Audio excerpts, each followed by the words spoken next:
Assalamu alaikum students. Today's first topic is restore statement. Right question: what is the purpose of restore statement? Restore statement causes the data statement to be reused if it has already been used by the read statement. Students, ऐसी data statement जिसको पहले से किसी read statement ने read कर लिया है उसको दोबारा से प्रोग्राम में यूज़ करने के लिए रीस्टोर स्टेटमेंट यूज़ की जाती है। फॉर एग्जांपल, हमारे पास एक प्रोग्राम में 2 रीड स्टेटमेंट्स हैं और एक डेटा स्टेटमेंट है। दोनों रीड स्टेटमेंट्स ने एक ही डेटा स्टेटमेंट को रीड करना है। अगर सिंपल प्रोग्राम की बात करें जिसमें सिर्फ एक रीड स्टेटमेंट हो, एक ही डेटा स्टेटमेंट हो, तो हमें आइडिया है कि ये easily read statement data statement को रीड कर लेगी। ए को वैल्यू असाइन होगी 10, बी को 20 और सी को 30 असाइन होगी। लेकिन अब हमारे पास एक और रीड स्टेटमेंट है। इस रीड स्टेटमेंट को ये वाली डेटा वैल्यूज़ असाइन करने के लिए या ये वाली डेटा स्टेटमेंट को दोबारा यूज़ करने के लिए हम रीस्टोर स्टेटमेंट यूज़ करते हैं। Next is the syntax restore line number. Here the line number specifies the line number of a data statement which has to be read again. यानी उस डेटा स्टेटमेंट का line number जिसको दोबारा किसी और read statement ने read करना है। The next read statement reads the first item in the specified data statement. We can omit line number if so the next read statement reads the first item in the first data statement. Students, ये line number optional है। इस line number को हम omit भी कर सकते हैं। अगर इस लाइन नंबर को ओमिट करेंगे तो नेक्स्ट रीड स्टेटमेंट बाद में आने वाली पहली ही डेटा स्टेटमेंट को रीड करेगी, यानी कि बाद में जो भी पहले आ रही है डेटा स्टेटमेंट वही रीड होगी अगर हम लाइन नंबर स्पेसिफाई नहीं करते। Next is the example. First line is read A B C. Read statement के साथ 3 वेरिएबल्स हैं ए बी सी। उसके बाद नेक्स्ट लाइन रीस्टोर। यहाँ पे रीस्टोर स्टेटमेंट इसलिए यूज हुई है कि इस रीड स्टेटमेंट की डेटा स्टेटमेंट को नेक्स्ट आने वाली रीड स्टेटमेंट भी यूज़ कर सके। स्टूडेंट्स, यहाँ पे रीस्टोर के साथ लाइन नंबर स्पेसिफाइड नहीं है। हमने डिस्कस किया है कि अगर लाइन नंबर स्पेसिफाई ना हो तो इस केस में रीड स्टेटमेंट्स के बाद जो भी पहली डेटा स्टेटमेंट आएगी वही रीयूज़ होगी। Next read statement is read X Y Z. 3 variables हैं X Y Z. Line number 40 print A B C, यानी कि फर्स्ट रीड स्टेटमेंट के वेरिएबल्स को प्रिंट करवाना है। ये प्रिंट ऑप्शनल है। Next line number 60 print X Y Z. Second read statement के वेरिएबल्स को भी प्रिंट करवाना है। Line number 70 first data statement with values 10, 20, 30। Line number 80 second data statement 40, 50, 60। Students, restore statement की वजह से सिर्फ लाइन नंबर 70 यूज़ होगी। लाइन नंबर 80 की डेटा वैल्यूज़ कोई भी रीड स्टेटमेंट रीड नहीं करेगी। स्टूडेंट्स, नेक्स्ट इसकी अगर हम आउटपुट देखें तो आउटपुट से क्लियर है कि दोनों रीड स्टेटमेंट्स ने एक ही डेटा स्टेटमेंट रीड की है। 10, 20, 30 फर्स्ट रीड स्टेटमेंट के वेरिएबल्स की वैल्यूज़ हैं A B C. Next 10, 20, 30 second read statement के वेरिएबल्स की वैल्यूज़ हैं एक्स वाई जेड।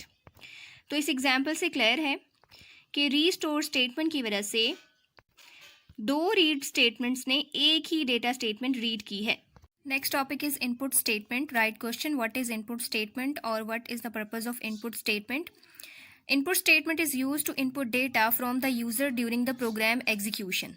एग्जाम्पल, एक प्रोग्राम है जिसमें 2 variables A B having data values 2, 3 उनका सम कैलकुलेट किया गया है और सम को प्रिंट करवाया गया है।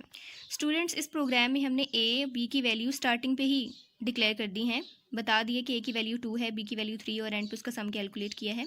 लेकिन अगर हमें स्टार्टिंग पे या प्रोग्राम लिखते हुए डेटा वैल्यूज़ एंटर नहीं करनी, हम चाहते हैं कि हम डेटा वैल्यूज़ एग्जीक्यूशन के टाइम पे एंटर करें, तो इसके लिए हम यूज़ करते हैं इनपुट स्टेटमेंट। अगर हम इस प्रोग्राम की बात करें तो ये प्रोग्राम ए और बी की डेटा वैल्यूज़ 2 और 3 के लिए एग्जीक्यूट हो सकता है। अगर हमें ए की वैल्यू चेंज करनी हो, बी की वैल्यू चेंज करनी हो तो ये प्रोग्राम यूज़ नहीं हो सकता। इसके लिए इनपुट स्टेटमेंट फ़ायदेमंद है।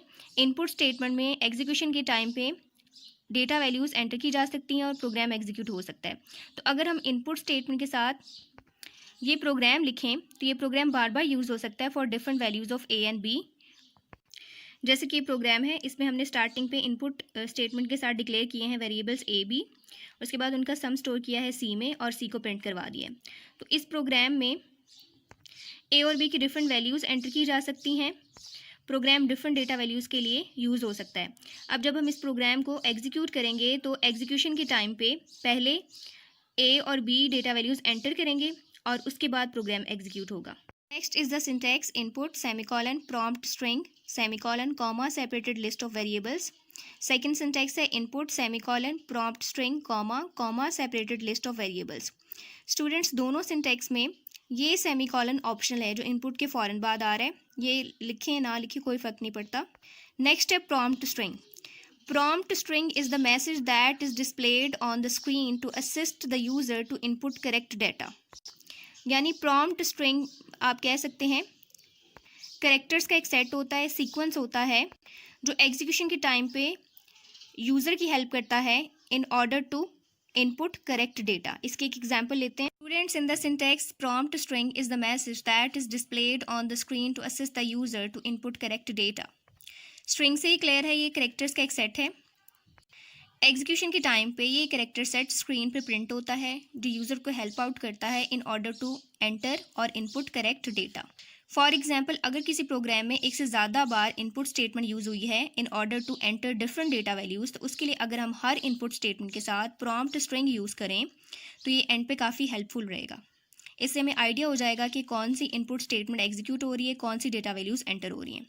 We can specify more than one variable with a single input statement. अगर सिंगल वेरिएबल है तो सिंपली हम प्रॉम्प्ट स्ट्रिंग के बाद सेमीकोलन और फिर वो वेरिएबल लिखेंगे, और अगर एक से ज़्यादा है तो फिर हम प्रॉम्प्ट स्ट्रिंग के बाद सेमीकोलन या कॉमा और उसके बाद कॉमा सेपरेटेड लिस्ट लिखेंगे वेरिएबल्स की। During program execution, the values entered by the user are assigned to the corresponding variables according to the same sequence which they are listed. एक program है जिसमें हमने ए और बी की डेटा वैल्यूज़ एंटर करनी है at the time of execution. A B को हमने डिक्लेयर किया है इनपुट स्टेटमेंट के साथ, इनपुट नेक्स्ट सेमीकोलन है लेकिन वो हमने ओमिट कर दिया है, अगर आप चाहें तो यूज़ भी कर सकते हैं। Next prompt string, prompt string double quotations में आएगी क्योंकि इसमें स्पेसेस वगैरह यूज़ हो रही हैं। ये प्रॉम्प्ट स्ट्रिंग हमने अभी डिस्कस किया है, हेल्प आउट करती है यूज़र को in order to enter correct data values at the time of execution. उसके बाद सेमीकोलन, ये सेमीकोलन प्रॉम्प्ट स्ट्रिंग को वेरिएबल्स से सेपरेट करता है। उसके बाद अगर एक वेरिएबल है तो एक ही वेरिएबल एज इट इज़ आएगा, लेकिन अगर एक से ज़्यादा वेरिएबल्स हैं तो उनको हम कॉमा से सेपरेट कर देंगे। उसके बाद जब हम इस प्रोग्राम को एग्जीक्यूट करेंगे तो एग्जीक्यूशन के टाइम पे हमारे पास कुछ ये फॉर्म आएगी, एंटर नंबर्स क्वेश्चन मार्क। ये क्वेश्चन मार्क हम अभी डिस्कस करते हैं। नेक्स्ट हमारे पास डेटा वैल्यूज़ हमने खुद एंटर करनी है, तो हम टाइप करेंगे 2, ये ए की वैल्यू 2 हो गई। उसके बाद कॉमा टाइप करेंगे, उसके बाद बी की वैल्यू टाइप करेंगे 3। अभी हमने डिस्कस किया है जो भी डेटा वैल्यूज़ हम एंटर करेंगे वो वेरिएबल्स को सीक्वेंस में ही असाइन हो जाएंगी। यानी जो फर्स्ट डेटा वैल्यू एंटर करेंगे वो फर्स्ट वेरिएबल को असाइन होगी, जो सेकंड एंटर करेंगे वो सेकंड को असाइन होगी, इस तरह से सो ऑन सीक्वेंस में वो डेटा वैल्यूज़ तमाम वेरिएबल्स को असाइन हो जाएंगी।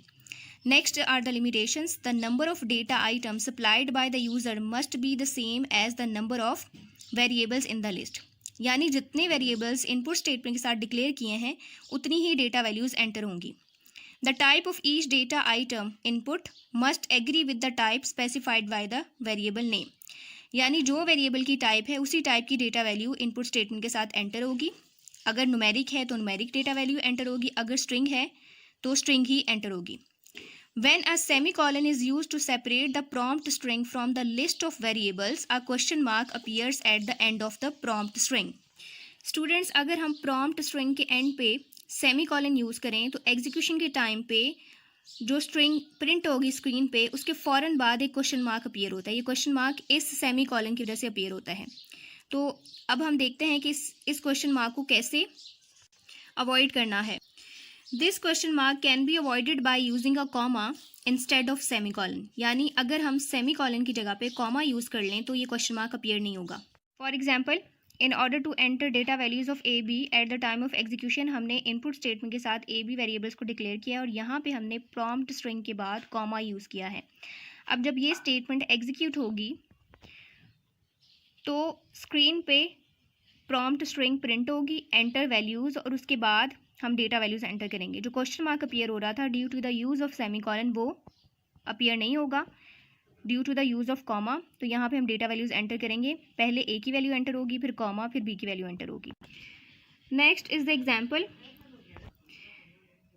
This program is related to the calculation of circumference of the circle. इसमें हमने इनपुट स्टेटमेंट यूज़ की है enter the radius of circle. ये प्रॉम्प्ट स्ट्रिंग है, उसके बाद कॉमा यूज़ किया है और वेरिएबल का नाम डिक्लेयर किया है रेडियस। उसके बाद सर्कमफेरेंस, इसके साथ हैश नंबर साइन यूज़ हुआ है जो ये शो कर रहा है कि ये CN में है। उसके बाद सर्कमफेरेंस का formula 2πr 2 multiplied by 3.14 multiplied by radius की जो वैल्यू यहाँ से एंटर होगी। उसके बाद print circumference equal to circumference number sign के साथ यानी CN वैल्यू। उसके बाद जब इस प्रोग्राम को एग्जीक्यूट करेंगे तो स्क्रीन पे सबसे पहले ये प्रॉम्प्ट स्ट्रिंग प्रिंट होगी, enter the radius of the circle का रेडियस एंटर करेंगे। एंटर करने के बाद हमारे पास सर्कमफेरेंस आएगी जो कि CN में है। Last points are important for MCQs। When an input statement is encountered during program execution the program halts, यानी कि प्रोग्राम की एग्जीक्यूशन में जब इनपुट स्टेटमेंट की टर्न आती है तो प्रोग्राम स्टॉप हो जाता है। और फिर क्या होता है, प्रॉम्प्ट स्ट्रिंग यानी कि वो टेक्स्ट या वो स्ट्रिंग जो हमने इनपुट स्टेटमेंट के साथ टाइप की है, यूज़ की है, वो स्ट्रिंग स्क्रीन पे प्रिंट होती है और फिर यूज़र डेटा वैल्यू एंटर करते हैं। Next is strings that input to an input statement need not to be surrounded by quotation marks unless they contain commas और ब्लैंक्स। इनपुट स्टेटमेंट के साथ जो भी स्ट्रिंग वेरिएबल्स डिक्लेयर किए हैं, जब एग्जीक्यूशन के टाइम पे उनकी वैल्यूज़ एंटर करते हैं या उनकी स्ट्रिंग्स एंटर करते हैं तो उन स्ट्रिंग्स को कोटेशन मार्क्स में इनक्लोज करना ज़रूरी नहीं है अगर उनमें कॉमास या ब्लैंक्स नहीं है। अगर उनमें कॉमास या ब्लैंक्स या कोई इस तरह के कैरेक्टर्स हैं तो फिर उनको कोटेशन मार्क्स में इनक्लोज करना है।